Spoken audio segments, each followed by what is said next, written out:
The phone rang just after midnight, shattering the silence. I remember fumbling for it, my eyes still heavy with sleep.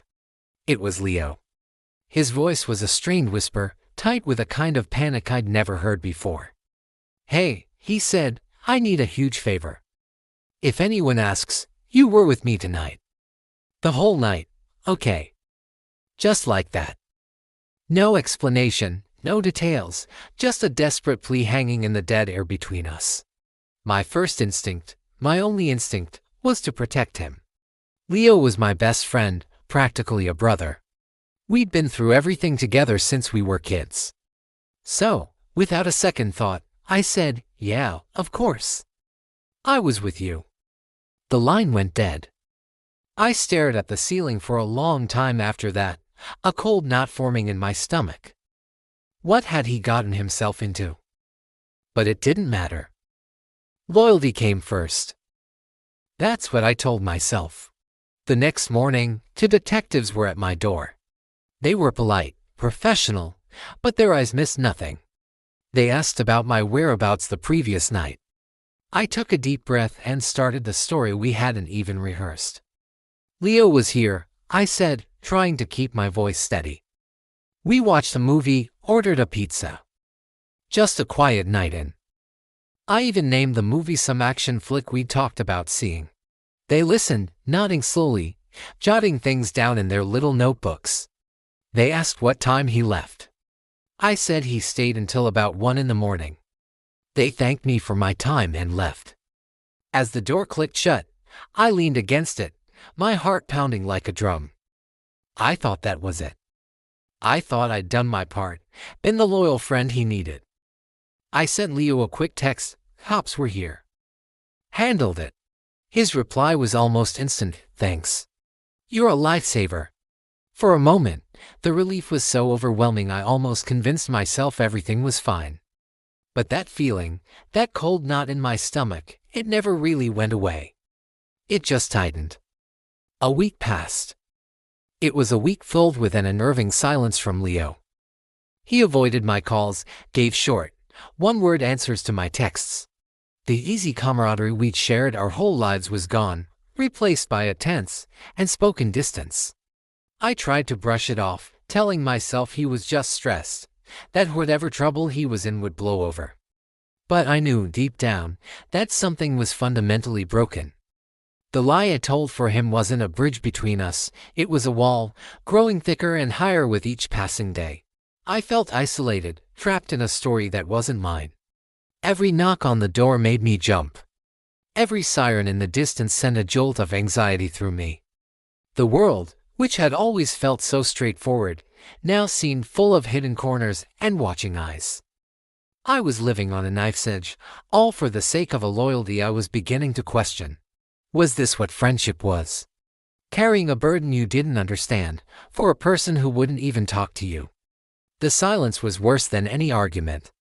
It was an admission that we were no longer on the same side, even if we were caught in the same lie. Then, they came back. The same two detectives. This time, their politeness was gone, replaced by a steely-eyed seriousness. "We need to talk again," the older one said, his voice leaving no room for refusal. They sat me down at my own kitchen table, and it felt like an interrogation room. "We spoke to Leo," he began, "and his story is a little different from yours." My blood ran cold. "He said you two went out for a drive. Went to the old lookout point by the lake." He paused, letting the words hang in the air. "He also said you were driving his car." Every detail was a new crack in the fragile alibi I had built. They weren't just guessing anymore, they had facts, and my version didn't fit. I opened my mouth to speak, to try and twist the lie to fit this new shape, but no words came out. My mind was racing, trying to keep up. Pizza or a drive? My place or the lake? My carefully constructed story was crumbling around me, and I could feel their eyes on me, waiting for the inevitable collapse. They knew I was lying. And worse, I knew that Leo had thrown me under the bus without a second thought.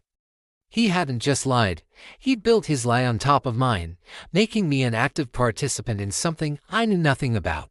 Let's try this one more time, the detective said, his voice softening just a little, a classic interrogation tactic. Where were you last Tuesday night? I looked from one detective to the other. Their faces were impassive, patient. They had all the time in the world. I thought about Leo, about the years of friendship. I thought about the desperate midnight call and his subsequent silence. The loyalty I had so blindly offered had been returned with betrayal. He had left me to face this alone, tangled in a web of his making. And for what? I still didn't even know what he'd done. In that moment, something inside me snapped. The fear, the anxiety, the suffocating weight of the lie, it all came crashing down. I took a shaky breath, the first honest breath I'd taken in a week. I was here, I said, my voice barely a whisper. I was alone. Leo called me after midnight. He asked me to lie for him. The words poured out of me then, the whole truth, from the phone call to the fabricated story about the pizza and the movie. With every word, I felt a piece of the weight lift. It was terrifying, admitting my own part in the deception, but it was also liberating. I was finally telling my own story, not his. The detectives listened, their expressions changed, but I knew this was the end of the line. The lie was broken. And so was my friendship with Leo. In the end, I learned a harsh lesson. I had to give a formal statement and deal with the legal consequences of obstructing an investigation. It turned out Leo had been involved in a hit-and-run. His panic wasn't just about being in trouble, it was about making someone else pay the price. My loyalty, my unquestioning willingness to lie for a friend, almost made me an accessory to a serious crime.